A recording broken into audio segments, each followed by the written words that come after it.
Hi friends, ఇంట్లో మసాలా ఎలా తయారు చేయాలనేది నేను ఇప్పుడు చూపిస్తున్నాను, చూసేయండి. స్కిప్ చేయకండి, పూర్తిగా చూడండి, లైక్ చేయండి. వెజ్ కూరల్లో కానీ నాన్ వెజ్ కూరల్లో కానీ ఈ మసాలా వేస్తే చాలా టేస్టీగా ఉంటుంది. దీనికోసం ధనియాలు, యాలకులు, లవంగాలు, దాల్చిన చెక్క, 3 ఎల్లిపాయలు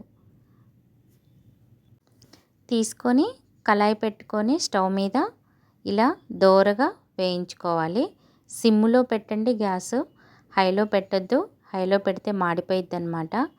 సిమ్లో పెట్టి చక్కగా ఇలా వేయించుకోవాలి.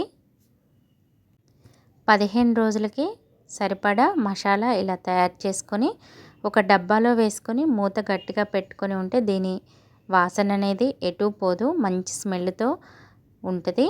కూరల్లో వేసుకుంటే చాలా టేస్టీగా ఉంటుంది. బయట మార్కెట్లో దొరికే మసాలా కంటే ఇలా ఇంట్లోనే తయారు చేసుకునే మసాలా కూరల్లో వేస్తే చాలా టేస్టీగా ఉంటాయి కూరలు కూడా.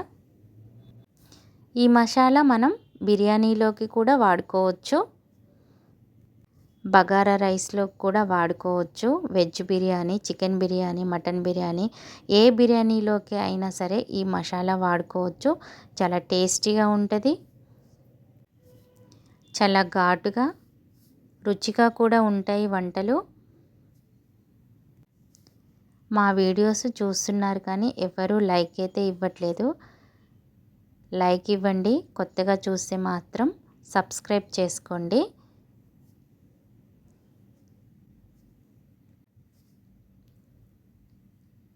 ఇలా దగ్గరుండి వేయించుకోవాలి. హైలో అస్సలు పెట్టొద్దు స్టవ్ అయితే, ఎందుకంటే తొందరగా మాడిపోతాయి. ఇలా నేను ఒకేసారి మసాలా తయారు చేసుకొని పెట్టుకుంటాను. మీరు కూడా ఇలా తయారు చేసుకొని పెట్టుకోండి. ఇలా దోరగా వేయించుకొని చల్లారాలి. కొంచెం చల్లారాక మనం మిక్సీ పట్టేసుకోవాలి, వేడి మీద పట్టొద్దు.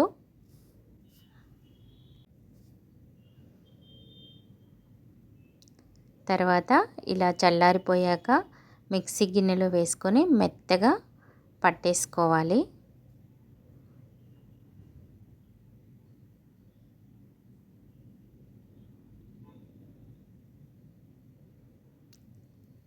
ఇలా మెత్తగా పట్టుకొని మనం ఒక డబ్బాలో వేసుకొని గట్టిగా మూత పెట్టుకొని ఉంచుకుంటే ప్రతిరోజు కూరలలో వేసుకోవచ్చు.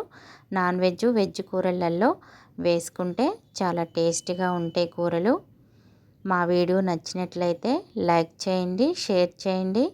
కొత్తగా చూసేవాళ్ళు సబ్స్క్రైబ్ చేసుకోండి.